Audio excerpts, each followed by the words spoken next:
ça brasse en politique, Jérôme. Ça brasse à Québec. On a l'impression des fois que c'est un mauvais feuilleton politique, mais ça brasse aussi du côté d'Ottawa. Dépôt du budget. Bon, des gens qui disent est-ce que le gouvernement pourrait tomber sur ce budget-là? J'en doute. J'en doute.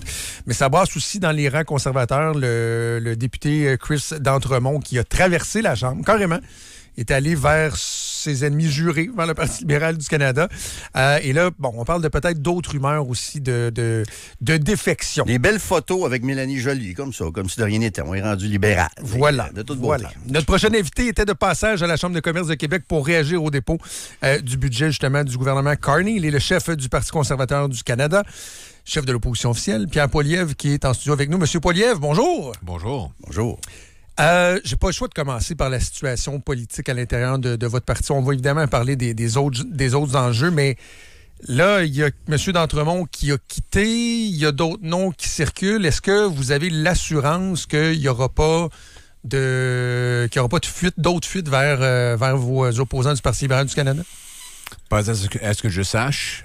Évidemment, M. d'Entremont s'est présenté comme conservateur. Il a promis de supporter un agenda pour rendre la vie plus abordable. Maintenant, il vote pour le budget le plus cher dans l'histoire du pays. Il vote pour un déficit de 80 milliards de dollars, plus d'inflation, plus les épiceries plus chères. C'est exactement le contraire de l'agenda qu'il a élu pendant des élections. Mais on va continuer avec notre approche, ce qui vise à rendre la vie plus abordable et d'augmenter le pouvoir d'achat des Canadiens. Comment ça marche, ça, quand on change de parti? Est-ce qu'il vous a appelé avant? Avez-vous tenté de le retenir pour qu'il reste avec vous? Comment ça s'est passé? Oui, il a juste envoyé un message disant qu'il a pris sa décision. Pas de discussion avec vous avant? Essayer de... Non, en effet, la dernière fois que je lui ai parlé, il n'y avait pas de plainte. Tout était beau. Il ne m'a pas partagé aucune plainte, aucun problème. Avez-vous essayé de le retenir après le texto? Et c'était déjà une décision faite. Il y a des médias qui rapportent qu'il y a des gens du caucus ou du parti qui trouvent que vous n'avez pas assez changé depuis l'élection. Je dois avouer que je ne sais pas comment prendre ça. C'est-à-dire, est-ce que les gens veulent que vous vous dénaturiez? Est-ce que vous... Non, mais est-ce que vous vous êtes dit, je dois changer? Vous en êtes tout dans votre tête là-dessus sur qu'est-ce que je dois changer? Est-ce qu'on veut faire de moi quelqu'un que je ne suis pas? Ou... Je trouve qu'il y a quelque chose d'assez particulier dans cette réflexion-là, de dire « Ah, il doit changer ». Moi, je suis qui je suis. Je suis Pierre Poilievre. Et ce Pierre Poilievre a obtenu la plus grande partie du vote des conservateurs depuis 1988. Les politiques que j'avance, si on parle de l'agenda, on gagne les débats sur tous les enjeux. Inflation, taxe carbone, la criminalité, ressources naturelles, les drogues, et j'en passe. Donc, les gens sont généralement d'accord avec l'approche que nous prenons. Et je vais continuer d'être moi-même. Elle va encore l'énergie pour continuer longtemps encore. Oui, absolument. Parce que je crois dans ce que je fais. Honnêtement, j'ai grandi dans un pays où, peu importe vos origines, vous pouvez avoir une belle vie, travailler fort, lancer une entreprise, fonder une famille, acheter une maison, c'était possible. Et je rencontre tout le temps les gens qui, malgré leur travail acharné, ne peuvent pas se joindre les deux bouts. Et je me bats pour eux. Et donc, c'est le pourquoi qui me motive au lieu de le quoi. Et ça me motive de continuer parce que je crois dans ce que je fais. Donc, vous êtes confiant pour le vote de confiance qui s'en vient après les fêtes, là, après Noël? Oui, je suis en paix avec... Avez-vous un chiffre en tête? Qu'est-ce qui serait bon? C'est-tu 90, 95? Je ne vais pas parler des chiffres. Je ne veux pas parler des drames internes au lieu de faire mon travail, ce qui est de se battre pour les gens qui travaillent trop pour trop peu. Et maintenant, on a un budget. Jamais dans l'histoire, un budget a forcé les Canadiens à payer autant pour si peu. C'est le budget le plus cher dans l'histoire de notre pays. Mon travail comme chef de l'opposition, c'est de me battre contre ça pour que les gens puissent encore avoir une vie abordable. Et c'est ça l'obsession de mon travail. Parlons-en du budget. Oui. Est-ce qu'il y a du bon là-dedans? Parce qu'il y a quand même des orientations d'atteindre enfin le 2 % du PIB pour les dépenses militaires, de retirer la taxe carbone, les 2 milliards d'armes, la lubie de Justin Trudeau. Il y a quand même des éléments, les 40 000 postes qu'on veut abolir par attrition. Est-ce que vous reconnaissez qu'il y a quand même des choses intéressantes ou même des orientations que c'est pas Justin Trudeau qui aurait fait ça? Non, en fait, c'est plus cher que Justin Trudeau. Si on regarde les chiffres et les résultats, le déficit prévu par Justin Trudeau était 42 milliards de dollars. Le déficit de Mark Carney, c'est 78 milliards de dollars. Donc, c'est presque le double. M. Trudeau visait à ajouter un autre 123 milliards de dettes pour les prochaines 5 ans. M. Carney ajoute 321 milliards, donc le double. Et c'est pas juste une question de perdre des revenus à cause de la guerre tarifaire. M. Carney a pris la décision d'ajouter 90 milliards de dollars net de dépenses additionnelles. Ça, c'est au-delà des économies qu'il promesse. Donc, M. Carney est plus libéral que Trudeau et certainement plus cher. Et les Canadiens vont payer la facture pour avoir doublé le déficit.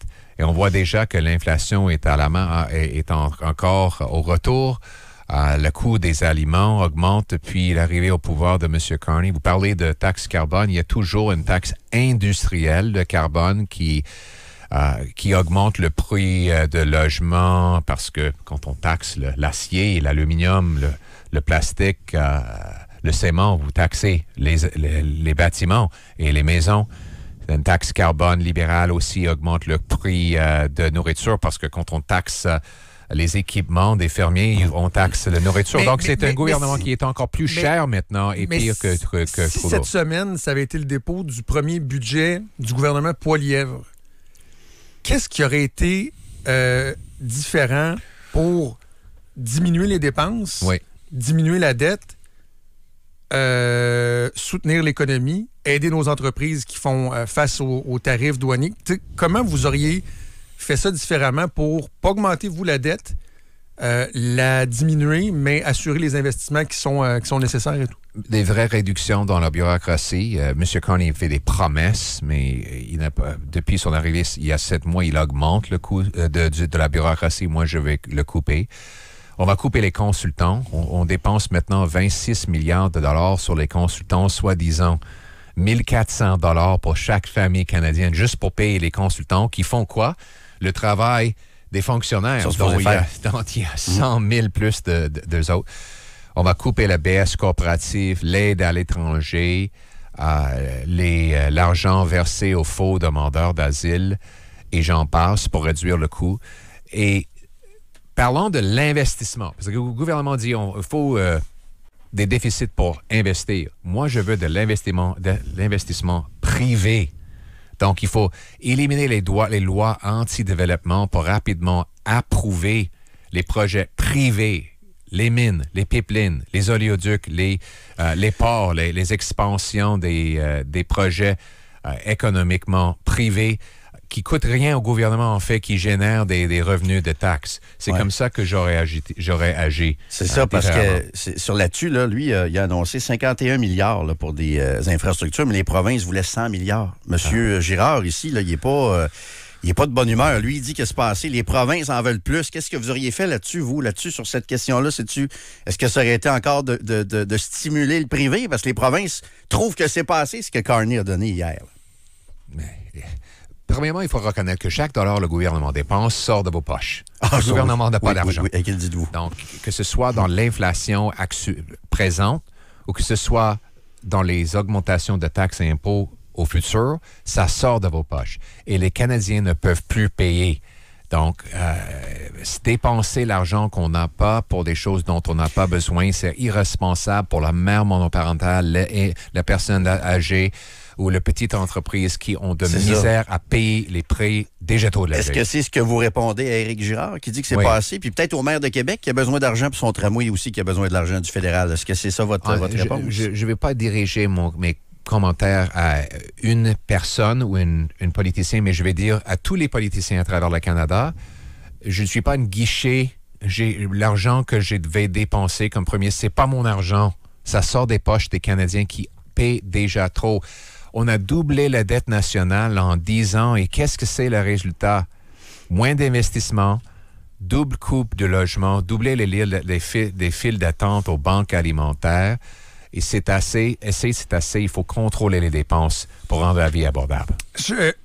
Sur l'idée de donner moins aux entreprises puis de susciter les investissements privés et tout ça, j'en suis. Par contre, la question que je me pose, c'est, étant donné la situation avec les États-Unis, est-ce que le fait de diminuer les charges fiscales, des trucs comme ça, les obligations, les impôts des entreprises, est-ce que c'est suffisant en ce moment pour les aider à passer au travers de la crise ou la particularité du moment fait que ça prendrait quand même de l'aide aussi aux entreprises pour passer au travers de ça? Très ciblé, très, très ciblé. L'aide peut se faire, mais bâtir la richesse de notre pays, c'est pas les subventions qui vont le faire. Les subventions doivent être prises des autres entreprises. Donc, je comprends jamais le modèle économique où le gouvernement prend l'argent de toutes les entreprises pour favoriser un petit liste d'entreprises. Choisissent les gagnants. Les gagnants. Choisir les gagnants. Les gagnants. Ils sont mieux à choisir les perdants aussi. Oui, c'est souvent les perdants d'ailleurs qui choisissent, comme après, dans la filière batterie, entre autres. Là. Exactement. Et après tout, c'est les contribuables qui sont les plus grands perdants. Ouais. Donc, moi, je préfère, par exemple, éliminer la taxe sur les gains en capital pour ceux qui réinvestissent leurs gains au Canada. Donc, on a perdu 500 milliards de dollars d'investissement vers les États-Unis depuis 5 ans. Ça, c'était avant les tarifs.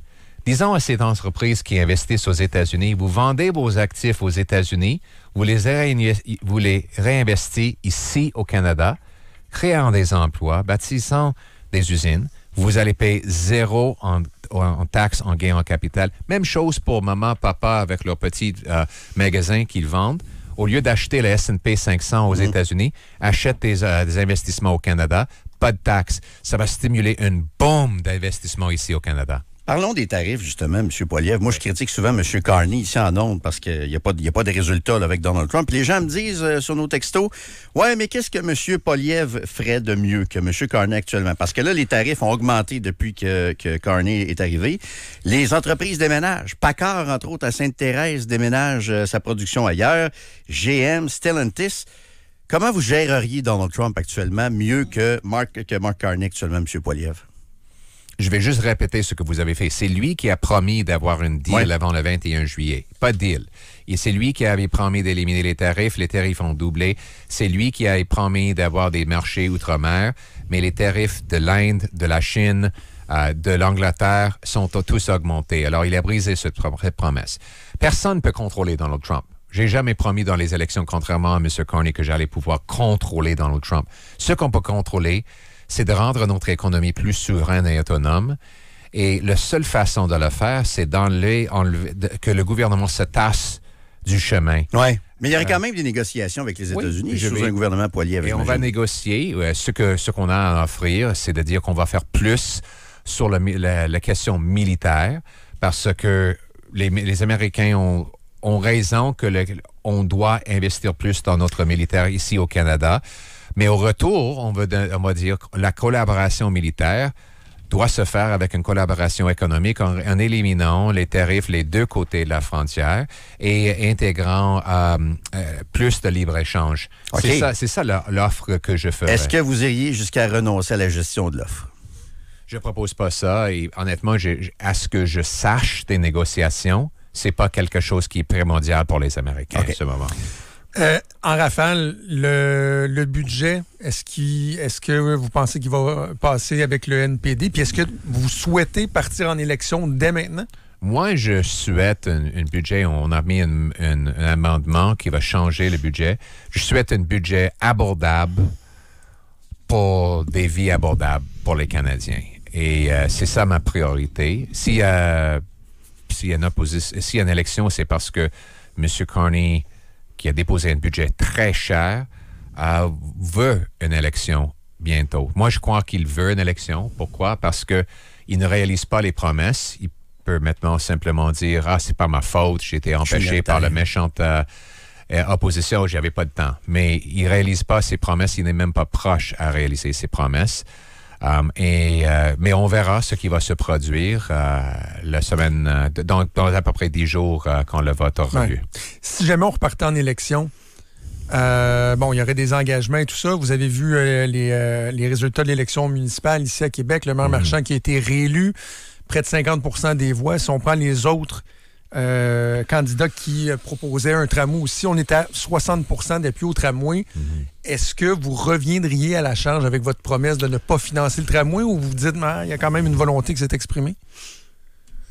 Premièrement, il faut reconnaître que il y a beaucoup de temps qui s'est passé. Je pense que le projet est beaucoup plus avancé que quand on a pris la décision de ne pas le financer. Donc, on doit le revoir quand le temps vient. Mais ça fait quelques années que j'ai dit j'étais contre le projet. Mais si le projet va de l'avant et la construction est déjà en fait, c'est une autre affaire.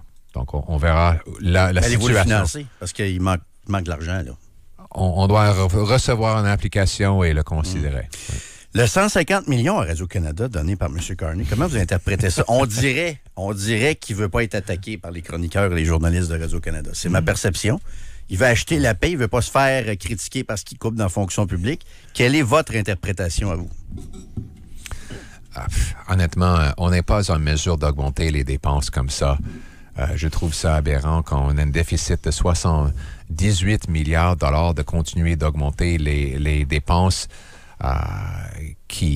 surtout quand le privé, les médias privés perdent de publicité à CBC et Radcan. Moi, je trouve que c'est pas juste. Ils nagent dans l'argent. C'est indécent. Je trouve ça indécent. Exactement. Donc, moi, j'aurais pas eu à part de militaires et la sécurité nationale, j'aurais pas eu les augmentations de dépenses nulle part. On ne peut plus payer. Les Canadiens n'en ont plus dans leur poche. Monsieur Poilievre, merci. Merci. J'en ai peut-être une petite dernière avant de partir, vu qu'on a parlé de politique.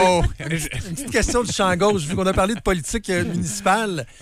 À Montréal, Soraya Martinez-Ferrada, qui a été élue mairesse de Montréal, ancienne ministre libérale. Ma question, est-ce que Montréal a remplacé une incompétente par une autre incompétente?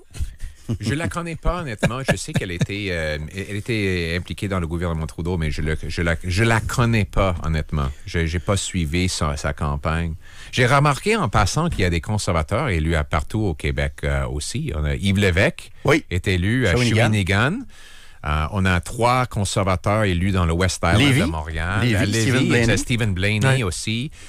Et Luc Boivin au Saguenay. Donc, les Québécois ont bien choisi beaucoup de conservateurs. Pas New York, c'est une autre affaire.